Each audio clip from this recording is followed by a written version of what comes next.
Okay. Matt, I'm going to turn it over to you.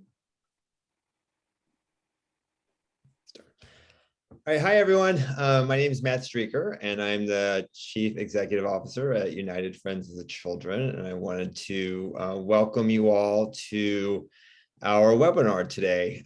About this time every year, it's Foster Care Awareness Month. We try to do at least one kind of event like this where, we give some of our members of our community more information about foster youth and just what their experiences are. At United Friends of the Children, we're a 40-year-old organization, and we have worked with foster youth for over 40 years.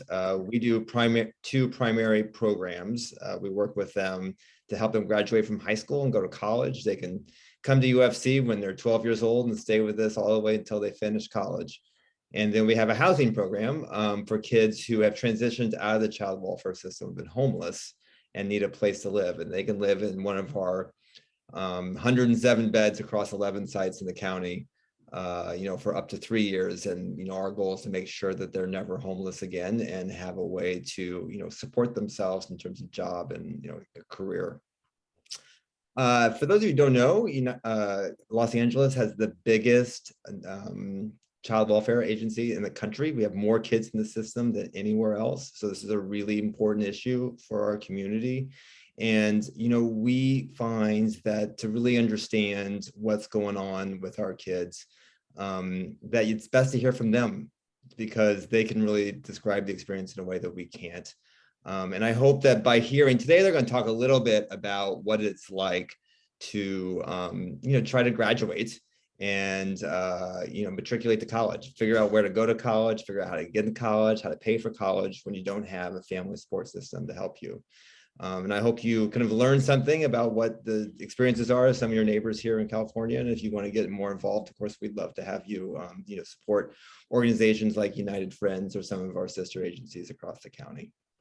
So with that, I'm going to turn it over to Mike Jelks, who is going to moderate our discussion today and is an alumni of United Friends of the Children and is a hip hop artist. So welcome, Mike. Mic check 1 2 1 2. Can everybody hear me? Hey everyone, thank you, Matt, for that introduction. Super excited to be here with everyone today. I think we have a very, very fire panel for y'all. We have some amazing people, and I'm going to introduce each and every one of them right now. So first person on our panel is Flo Valenzuela. She is a USCLA student and a youth organizer at CYC, which is California Youth Connection. The next person on our panel is DeMonte Trey Thompson, who is a co-founder of Twinspire and UFC Board of Directors. Amazing. We have Janelle Merwin, who is a UFC alumni and an activist at Merwin J Act. Round of applause for that. We have Jasmine Aviles, Director of Housing at United Friends of the Children. And lastly, we have Francisco Zamudio, Director of Education at United Friends of the Children. So we're going to get into this panel. What we're going to do is I'm going to ask a couple of panelists some questions. They're going to talk about their experience. We all know that, well, if you don't know, I'm a former foster youth as well. In that time, when you're transitioning from high school to college can be a very scary, confusing time if you don't have the right support. So we're going to talk to some of our panelists about their experiences. And the first question that we have, and this is for any of the panelists who want to answer, what was it like for your junior year when it was time to start thinking about colleges you would apply to in the fall for senior year?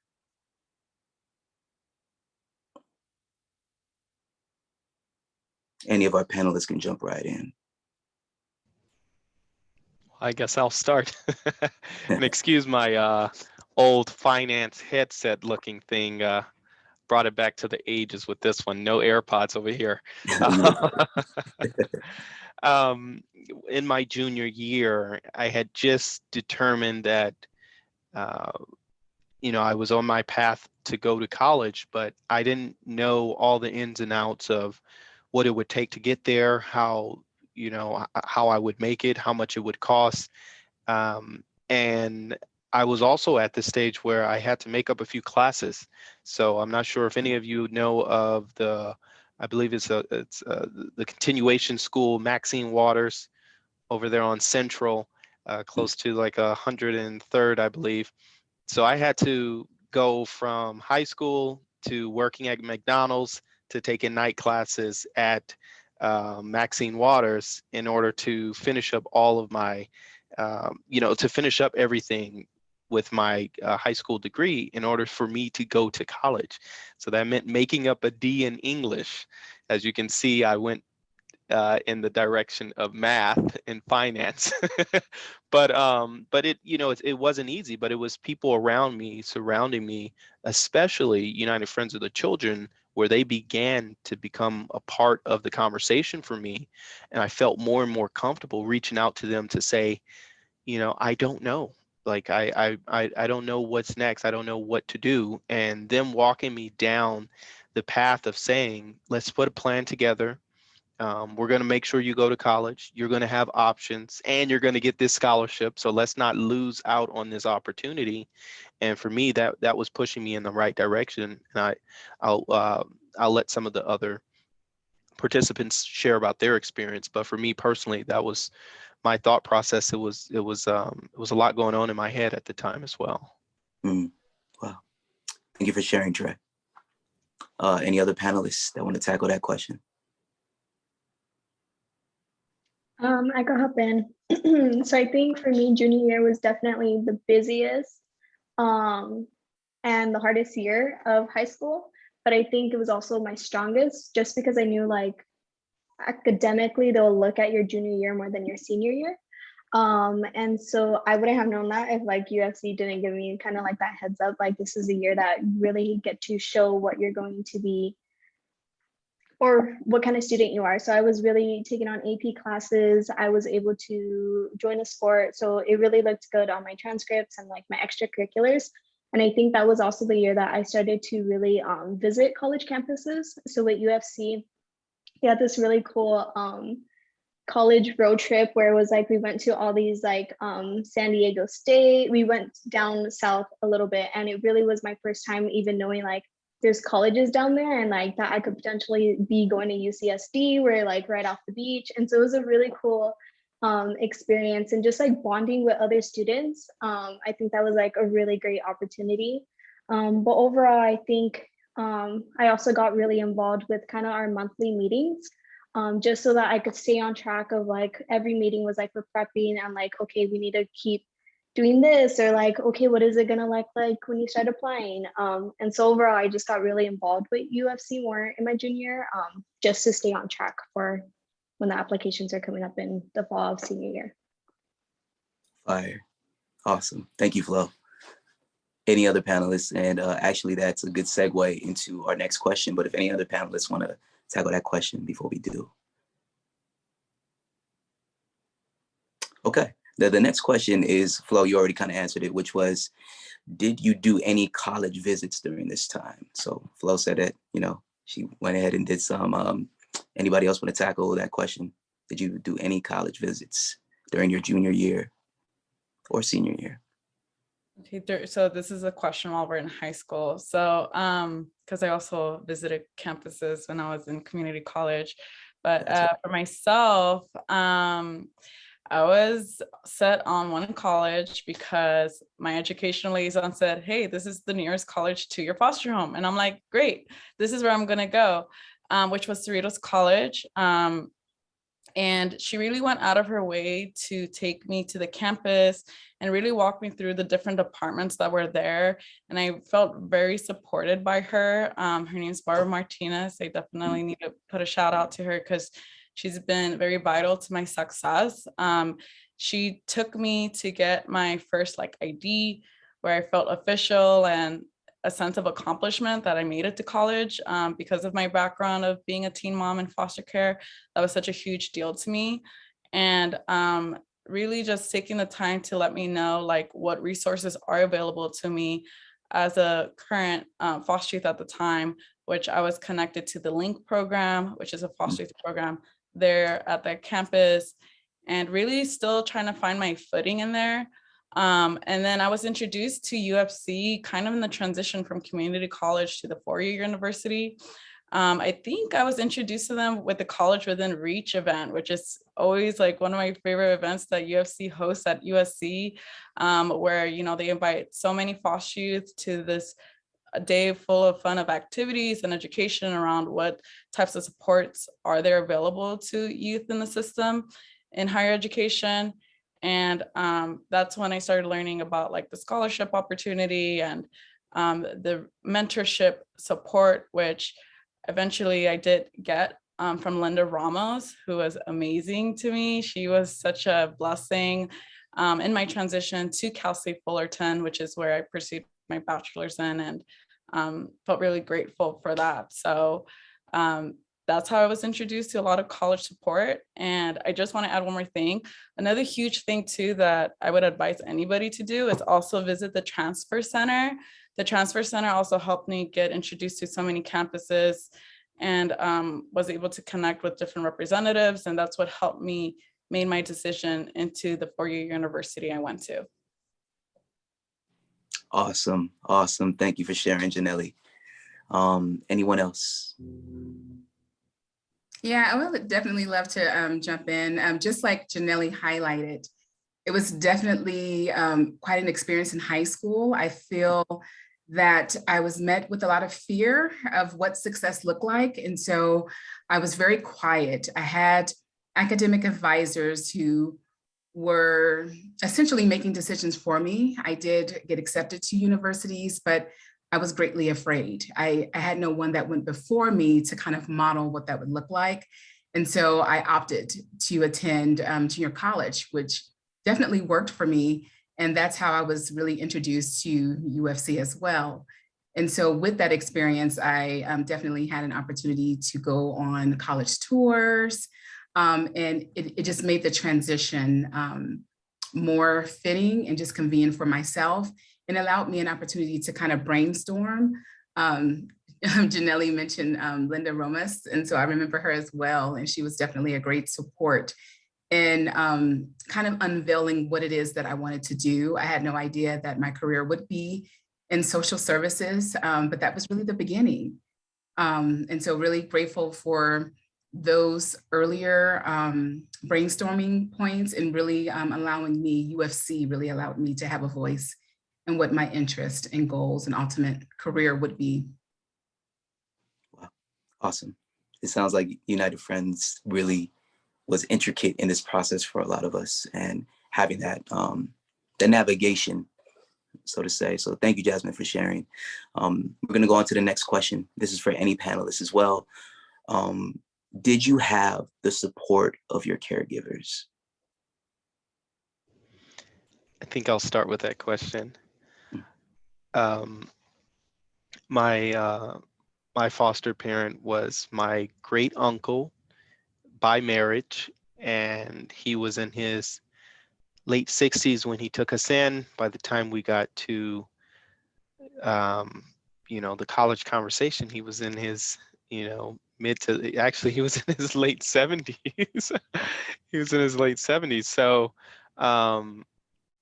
for me and I have an identical twin brother who looks exactly like me.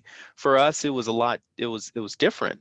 You can't ask for help with your homework, from my foster parent who only completed, middle school, right? And I would say he was successful in his own right in how he was able to navigate this world, but it was definitely different times. And so I think the most important thing we got from that relationship is from him making sure that we knew, if you need help, ask for it. If you don't know what you're doing, tell somebody, right? His number one saying was, do it right the first time so you don't have to do it over again. And so those things stuck to us, and we made sure that we navigated this world with an inquisitive heart, wanting to make sure we ask as many questions as we can for our own understanding and for helping others as well, and for just navigating the world. So for me, it looked a little bit different, and it required a lot more work on my end as an individual, but I'm grateful for him believing in us and him being motivated and inspired by what we were trying to accomplish. So I think it takes a bit of that, and sometimes it also takes some hand holding, but we didn't have too much hand holding because he didn't know how to navigate that space. Wow. Anyone else want to tackle that? I can jump in real quick, Michael. So I did not experience the foster care system growing up, but in my role, both as a program manager overseeing our college serving portion of our program here in education, and now as director of education, I can attest that our caregivers, our parents, supportive adults in young people's lives are so critically important. And even those that have not gone to college themselves, they can be the biggest influence on a young person believing that college is right for them, that it can be the next step for them.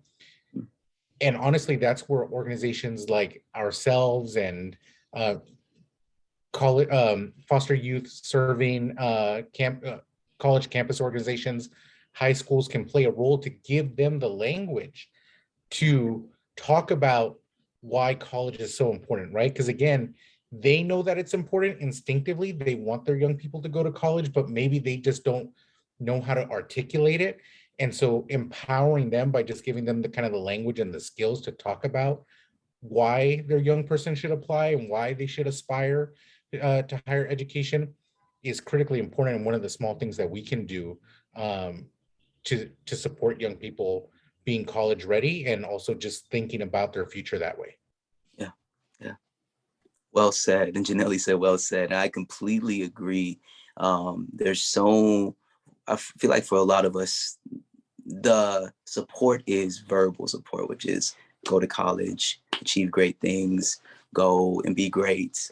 But that it gets left there, kind of like what Trey's experience was, where he had the support to go off, but didn't have the guidance to kind of navigate the world after you leave high school and venture out into this big world.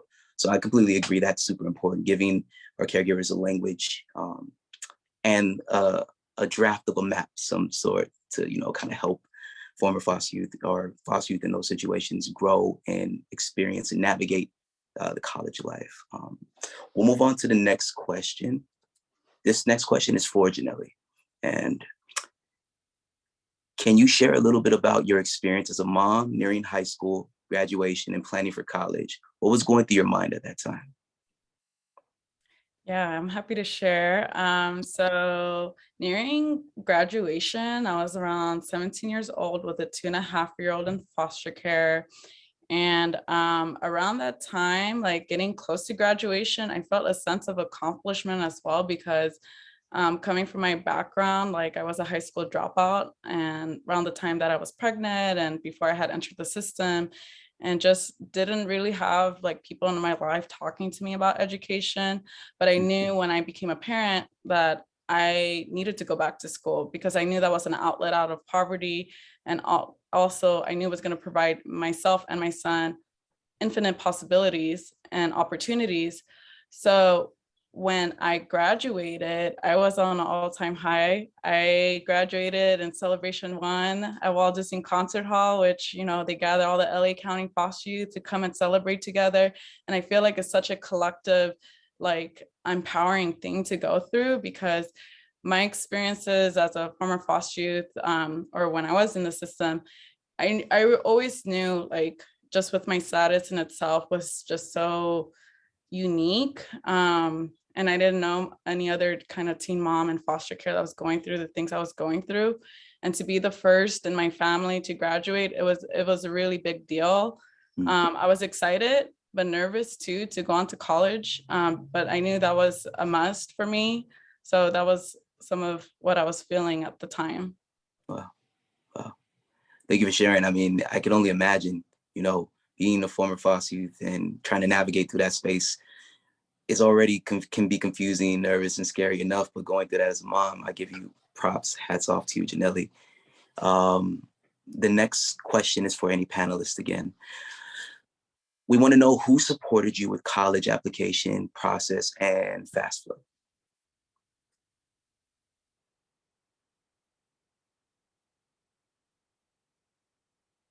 This is open to anybody on the panel. I could start. Yeah. Definitely, and I think probably only UFC. So yeah, during those monthly meetings, we were able to do all of the CSUs, the UC applications. I was like first gen too, so it's kind of like nobody really went through that process. I was living with my older sister at the time. She was my caregiver. And I don't think she really knew how to support me either. And so just kind of navigating that space, it was really with UFC, with my counselor, Mike, because even with my high school, like, I never met with my high school counselor to talk about college. I only met with them to get my transcripts in order to submit them with like scholarships. Like, and so it wasn't until I was getting like recognition of like already doing well, already getting admitted into universities, like that's when they wanted to meet with me, when I was already like on the path of like doing good. Yeah. So I definitely give all the credit to United Friends of the Children of getting me into college, because yeah, if it wasn't for them, I don't know who else would have supported me through that process. For sure. Thank you, Flo. And again, round of applause for you, USC, getting our youth through the door and beyond. So thank you, UFC, for really putting in that work for us. Anybody else want to tackle that one? Yes, I can, Mike. I was supported by my maternal great aunt. She also served as my caregiver to my siblings and I through kinship care, and she helped as best she could as well.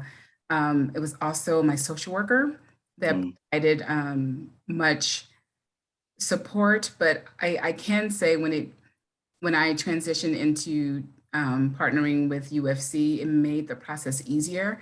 I learned that there was some components that wasn't necessarily correct, where I was able to receive more grant funding just based on my background and everything. And so they definitely provided much support. But yeah, it was those parties, my great aunt, my social worker, and my counselor from UFC.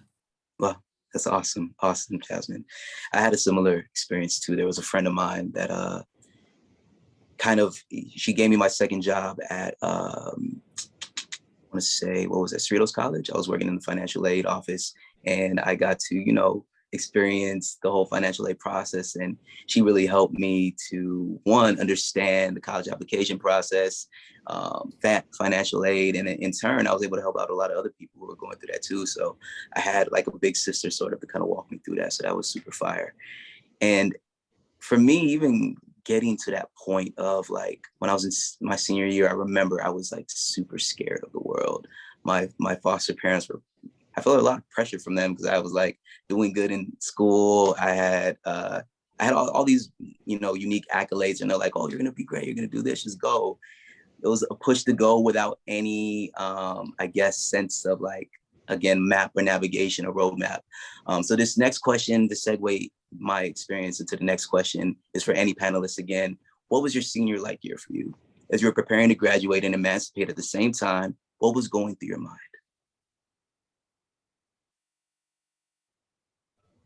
I can speak. Okay. It was petrifying. It was definitely scary because we were gearing up to adult pretty much. And I didn't know what that looked like. I did have older siblings. They chose different paths, than my own. And so it definitely was scary, embarking on new, unfamiliar territory, and I was doing it alone. I had others, of course, that were also going away to college and figuring out their lives. But they seemed a little bit more secured and confident in their decisions. And I was still trying to figure out what that necessarily meant for me. I remember just feeling like, oh, so accomplished because I, graduated with honors and all of these things. And I was just like, I did everything that I was set out to do, but I was really nervous about, okay, so what do I do next? Yeah. And so that was very traumatizing in a way, a little bit. Yeah. Yeah, Jasmine, I think you bring up something that I think we all were experiencing is the what's next, but also in concept of, will I succeed further? Mhm. I have done so much in such to us could feel like a long period of time. For me, it did feel long, and I got to a point where in my senior year, I was admitted through the Educational Opportunity Program through Cal State Northridge, and my work wasn't done. I told you all I was making up classes and this and that, but instead of going to grad night, I think it was at Disneyland or Six Flags or something like that, I was actually starting a 6-week summer program to take remedial courses at Cal State University of Northridge. It was a humbling experience, but it was also an opportunity for myself to prove myself that I deserve to be here in this seat. It took about a year for me to finally let that sit in and to truly believe that I am worthy to be a college student. And I soared. But it takes a lot of individual, work within yourself. It took a lot of support through counseling sessions through my United Friends of the Children's college advisor and counselor. And it took some 1-hour sessions with my own personal counselor.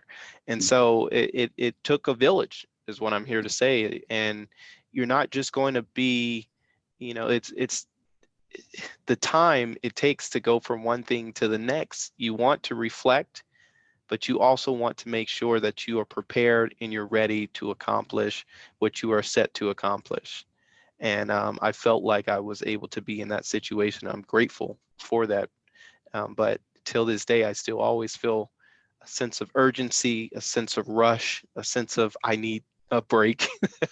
And it's, that's why I'm grateful that I get vacation days. You can take those, but that was my experience, and I know all of us may share a level of that as well. Yeah, I definitely resonate with that a lot. The fear of the unknown, the fear of failure, in that, everybody has their individual stories, right? We all face our different challenges in different ways. Some are common, some are, specific to the individual.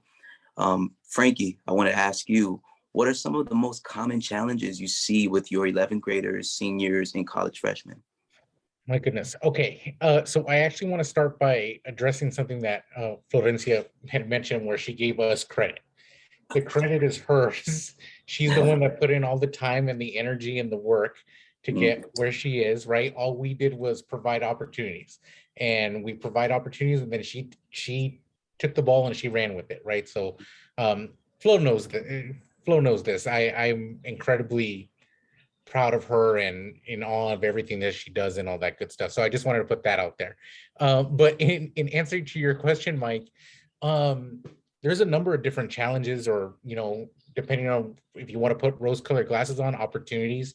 So some of the things that we've heard about are just even exposures to colleges, right? So if the college that's closest to you makes sense, that's great. That's awesome. But we also want you to know about different colleges that are there. So when Flo talked about her trip down to San Diego to visit the other schools, we just want you to know that there are options besides what might be closest to you. For our 11th graders, again, academic support and tutoring, also to transfer students. As Janelle was talking about, she went through a transfer route. We want to make sure that our community college students also have access to the resources and feel comfortable taking advantage of office hours and tutoring and all that good stuff that's available to them. There are, just the challenges around applying for school and financial aid just generally, if you're a 12th grader. So understanding the FAFSA, in case you submit the FAFSA and then all of a sudden the federal government says, we'd like you to verify some of the information regarding regarding you being a foster youth. Again, United Friends of the Children helps our young people navigate that verification system, right? let's see, what else are some other things? When we talk about our college students and our seniors actually too. So there's a fear of scholarship displacement. We ask young, and I'm not just talking about foster youth, I'm talking about anybody who applies to college. We always go out and find a scholarship, go out and find a scholarship, right? Get more money. The problem is you have to report that you have found a scholarship outside of your school. And guess what the school does? The school says, that's awesome. That means we don't have to give you this extra money because you found it somewhere else, right? Mm. So that's a real concern for our young people, right? Which is like, I hustle to get money, but then it's also being taken away. So I'm in the same spot, right? And that might influence where I decide to go to school. Similarly, if you're a first year college student, again, this is a conversation that we have. During your first year, you get many of our young people get very generous financial aid packages, but they're front loaded for that first year. And then all of a sudden in your second and your third year, and some of that financial aid that you got your first year does not appear in future years, right? So now all of a sudden you're nervous about like, where am I going to make that money up? Do I have to take on more loans? Do I need to work, right? All that stuff. And thank you, Janelle. I see all the knowledge that you're dropping there in the chat. So I appreciate you backing me up here on some of that. So those are some of the challenges. And again, some of those challenges are on like a legislative level where young people can advocate, us as supportive adults and agencies can advocate, but then a lot of them are also again around this idea of helping young people navigate systems, instilling them with confidence and support. And I know that I've been a little long-winded in this answer, but I'll just tell this story very quickly. Just this year, we had a young woman who was doing well in school, much better in her 11th grade year than she had been in her 10th and 9th. And her counselor was encouraging her to apply to four-year schools. And the student was just like, I don't know, I don't think so. I think I'm just going to do community college. It's like, okay, well, I support you, but we'll check in. And periodically would check in. Are you interested in doing this? Are you interested in doing this? And the answer was always community colleges. The night before Thanksgiving, our offices are closed, right? Our counselor is prepping for the big day tomorrow. The student reaches out and says, I'm ready to apply to a four-year. The counselor drops everything and they literally spend the rest of the night virtually working on their statement letter, updating the FAFSA stuff, applying through the Common App, and then the student was early accepted to Cal Poly Pomona. And I think they've heard back from some of the other schools as well. So again, also being patient and supportive and non-judgmental while instilling that confidence and being supportive as you're pushing them towards, and not pushing, as they're pushing themselves towards where they eventually want to go. Wow. And that you said that counselor was there part of the UFC? Yes, it's a UFC counselor. Yeah. I understand why Flo's giving UFC props. Yeah. Somebody doing that, you feel me? Yeah. No, but thank you, Francisco, for sharing. That was a well of insightful information. I really, the funding part, that's such an essential part. We can get so fearful of how we're going to get funding, how we're going to keep funding if the grant falls through or financial aid, because we really don't have that support from parents or family that can help step in if something like that happens, where in turn we have to we have to go out and get jobs to help support ourselves. So segue to the next question is, this is for any panelist: who supported you in moving into college and getting acclimated around campus and locating resources on sites? And if you didn't move into campus, like was there anybody that showed you around the campus to kind of like show you where things were, like where to go if you needed help or something like that? Well, I want to tackle that one first because it drives back to the UFC. It's so funny. I really didn't have much interest in doing this, but it was tied to me receiving my scholarship, so I had to do it. It was a scavenger hunt. So how many of you are familiar with the United Friends of the Children scavenger hunt? And it was tied to saying, well, where do you get your financial aid? You had to go to that building and get someone to either sign off on it or put their name and their number on there. And then you had to, where's your college? And you had to walk to your college and talk to the advising office. And so those early activities and tasks, and I mean, it was kind of fun, but it also was just required another thing to do.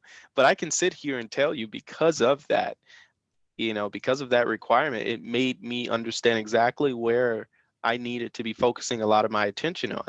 Not Mm, only did I focus my attention on there, I got a job in the advising office. 2 years mm, later, I got a job in the financial aid office. And I uh, can tell you one thing, my financial aid didn't drop off. It stayed the same every single year. And I was mm, fortunate for that, because of United Friends of the Children saying, get out of your box of hanging around your college friends and go out and learn the campus. So I felt as if United Friends pushed me in that direction, and hopefully they're continuing that scavenger hunt and making other students do the same. hopefully that sounds like it challenged you in the right way and put you in a place to build for success. And Mhm. speaking on success, Trey, I wanted to ask you, what made you start Twinspire? So just a little bit of background. Everybody knows I have an identical twin brother. And the name of our organization is called Twinspire, but it's an acronym for Together We Inspire. Mm, And we had visions of doing this for many, many years, and we would go and tell our story to other foster youth mm, at College Within Reach, to parents, to inspire and motivate them to push their youth and their children to do more, or to just inspire and motivate their children. And so along that path, we came up with some curriculum around financial literacy, around career and academic success, and we wanted to put our heads together. So during COVID, the start of COVID, we finally incorporated, and we are a formal nonprofit organization, and we work hand in hand with a lot of different organizations. We've worked with CYC, um, we work with Alliance for Children's Rights, mm, and what we do is we do either workshops on financial literacy, budgeting, credit reports, credit scores, identity theft, applying for financial aid, or some sort of a workshop where they can learn studying habits and so much more. But we found that it was our responsibility to do that. mm. It's something that we know, it's something that we can give back, and we felt like it was important for them to make sure that we are giving that support out back to people who look just like us, so we can replicate the effort in this space. Amazing. That is truly amazing. That's inspiring. Thank you for sharing, Trey. And continue to inspire and bless people with your story. This next question and final question is going to be for Flo. Tell us about your experience with CYC, California Youth Connection, and the role it has played in empowering you as a leader. Um, I think throughout my experience, so you could join CYC at the age of 14. So that's kind of when I joined. And so I think throughout the years, so in high school through college, CYC has been one of the most consistent things in my life. And I think that's something huge for foster youth, is that sense of consistency. And so even when I was going into college and like life was getting really overwhelming, and I had to take a step back from that leadership role, when I was ready and I felt I had a more sense of a grounding, I was able to go back to CYC with open arms and just being able to really have so many opportunities to grow as a leader. And so just learning like how much of an influence and how much power you can have as a young person through policy, through your local level, it really has just given me a sense of confidence in myself, because I'm so involved locally with all this work. And so it really gives me this sense of security that I could take whatever skills I learned from these outside spaces into school. So if I could write a letter to the board of supervisors, or if I could talk to legislators, I could go to office hours.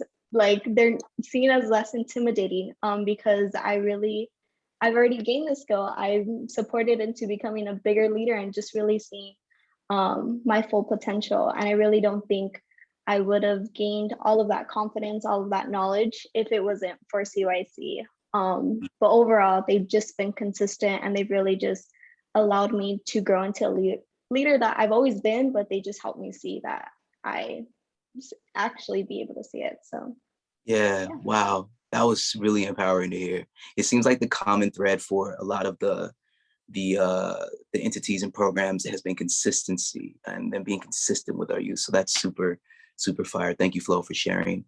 And I just want to say before I hand this over to Carla, who's gonna open this up for a Q&A for the floor for everybody else who want to answer questions, I want to say, panelists, y'all are so amazing. Y'all fire dope. If everyone can give a clapping hand emoji in the chat for all of our panelists, you guys were great. Thank you for sharing your story and insight. And with that being said, I'm going to hand this over to Carla Palmer, who will be opening up the floor for some Q&A.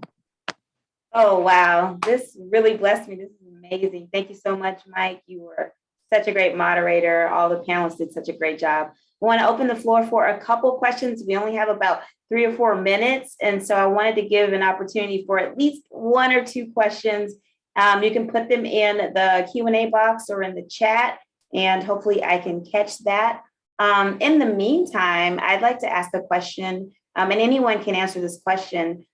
College is about going to classes and building friendships and relationships. And I want to know, how was that experience for you when you needed to go to the movies or you needed to go to the coffee shop and you might not have had any spending change to do that? Like, what did you do? How did you navigate that situation?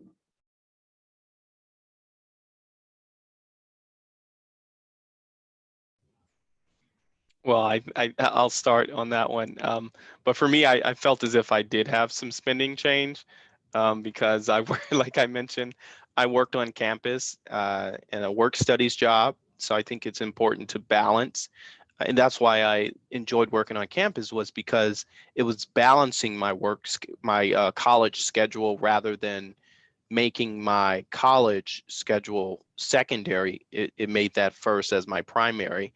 And so it's important to know the difference, and it's important to tell your supervisors, that I have a goal to accomplish and I want to accomplish it in 4 years. So I don't want to deter from that. And I saw myself actually, next thing you know, I was working 2 jobs, and then I was a part of this organization and that organization. And I wanted to go, like you said, to the movies, and I just had to wean it in. You start getting we have a foster youth program at Cal State University Northridge called the Resilient Scholars Program, as well as United Friends of the Children would ask for these progress reports. And so I didn't really like when they would check in on me for progress reports, because in the mid of the semester, you find out that you're not doing so hot, but it actually was an opportunity for you to reground yourself to get a better grade in the semester. So you have an idea of how you're doing, but you're not going to go up to the professor and say, what's my grade right now? Or how am I really doing? What does it take for me to pass this class? And we had counselors who were able to do that and advocate on our behalf. And so for me personally, once that happened, you just shut down. You're like, hey, all this other extra stuff, I'm not here for it. I'm telling friends that if you want to meet up, we're meeting up at the Matador library. The Oviatt Club. Oviatt is what we used to call it, the library, and we can get coffee there. We can order pizza and have an all-nighter at the library. We can hang out and study. That's what I'm interested in doing, and that worked out. You find some like-minded individuals, and it tends to work out in the way that you expect it to. Thank you, Trey, for answering that question. We have one more question, and this will be our last question. And that question is, how does one apply for the program? Give that over to Frankie or Jess. Sorry, I had to unmute myself there. Yeah, so if you go to our website and you click our programs page, that will actually lead you to a page that shares both information about our housing program and our scholars program. You just kind of follow the path there and you'll end up landing to basically our page where you can either make a referral for a young person or refer yourself. It's an online submission now. It goes automatically into our database, and that allows our intake and outreach coordinator to just go ahead and put in and to go ahead and put in the information. And so, yeah, that's how you can apply. And again, we try to remove as many barriers as we can. All the young person has to have is an open DCFS case. There's no GPA requirement. If their DCFS case closes after they join the program, they still get to stay a part of the program. And we serve all of Los Angeles County, which includes LA Metro and the Antelope Valley. So that's another important thing that I just want to go ahead and highlight. And our grade levels are, again, 6th grade all the way through the completion of college. So again, we try to be as inclusive as we can in our approach. Thank you so much, Frankie. It is 4:45. That time went by so quickly. Time flies when you are having fun and learning some really important information. It is Foster Care Awareness Month, so I just wanted to thank everybody for joining us today and being open and willing to learn more about foster youth and their journey from high school to college. Thanks for being with us today. If you have any more questions, feel free to email us at info@unitedfriends.org. You can follow us on social media, United Friends LA, and we're also on LinkedIn as United Friends of the Children. Again, thank you so much for your time, and we will see you again very soon. Take care. Goodbye, everyone. Have a great evening. Thank you. Thank you.